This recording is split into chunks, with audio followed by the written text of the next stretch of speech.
সালাম আলাইকুম। প্রিয় দর্শক, আমরা এই মুহূর্তে আইসি মৌলভীবাজার সান্নিঘাট মনু নদীর তীরে। আসলে হঠাৎ করে গতকালকে রাত্রে দেখলাম তেমন পানি নাই। আজ সকাল থেকে মৌলভীবাজার সান্নিঘাটের যে সীমানা আছে, যে আপনার পানির এই মাপ আছে, এটা মোটামুটি বিপদসীমার খান্ডা তাইর আপনারা দেখলা এবং দেখানোর চেষ্টা করলাম যে পানিটা এত দ্রুত বাড়ছে যে কোনো সময় অঘটন ঘটতে পারে। আমরা একটু আগে পশ্চিম বাজারে দিয়ে দেখছি, আপনার পশ্চিম বাজার যে রাস্তা, এই রাস্তা মুখা সইয়া পানি পড়ে। তারপরে আমরা আপনারা দেখানোর চেষ্টা করবেন, এদিকে ফরেস্ট রোড অলরেডি গাঙ্গর ভাড়ের ভিতরে যারা তারা বন্যায় কবলিত হয়েছে।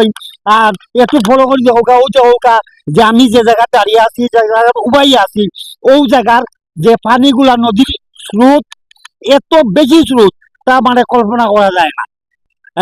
আমরা এখন এই মুহূর্তে পাইছি মৌলভীবাজার 24 এশিয়া টেলিভিশনের মৌলভীবাজার জেলা প্রতিনিধি আমরা রাহেল ভাই, সালাম আলাইকুম। আজকে পানি সম্মুখে মৌলভীবাজার মানুষ আতঙ্ক আছে, এই সম্মুখে একটু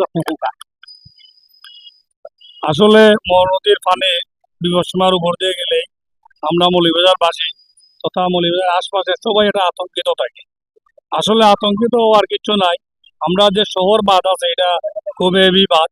আর গ্রাম অঞ্চলে দিয়ে এমনি পানি বেশি হইলে, বৃষ্টি বেশি হইলে গ্রাম অঞ্চলে পানি হয়, পানি উঠে। আর আমরা যে প্রশাসনের পক্ষ থেকে জানা হয়েছে পর্যাপ্ত ত্রাণ মজুত করা আছে ইনশাল্লাহ। আর প্রশাসনও এই বন্যা মোকাবেলার জন্য, এটা তো আল্লাহর একটা প্রাকৃতিক দান, প্রাকৃতিক দানের সঙ্গে কেউ কিচ্ছু করতে পারতো না, আল্লাহ আমরা সবাই সাহায্য করতো, আমরা এটাই দোয়া করি। আর বন্যা হইলে কিছু কিছু সময় আছে মানুষ অপপ্রচার করে বিভিন্ন জায়গা, বাঙ্গন না দেখা দিলেও কয় বাঙ্গন দেখা দিছে, কিন্তু আমি এটাই বলবো কেউ কোনো সময় অপপ্রচার করবেন না, মানুষকে বিভ্রান্তকর তথ্য দিয়ে মানুষকে বিপদে বলাবেন না। কারণ এইটা পানি একটা এমন এক জিনিস, কোন দিকে কোন কোন স্রোত নেই এটা কেউ বলতে পারবে না। আমরা আশা করি আমরা যে পানির মোকাবেলা কেউ করতে পারবে না, আল্লাহ এটা দেওয়া দান, প্রাকৃতিক দান, আমরা আল্লাহর কাছে সাহায্য চাই, দোয়া করি। আর আমরা এইটাই বলবো যে বন্যা আমাদের শহরে না হোক, গ্রাম অঞ্চলে হতে পারে, মৌলভীবাজার জেলার ভিতরে যে কোনো জায়গায় হতে পারে। বন্যা হইলে আমরা সবাই সচেতন থাকবো, আমরা খাবার পানি সম্বন্ধে সচেতন থাকবো।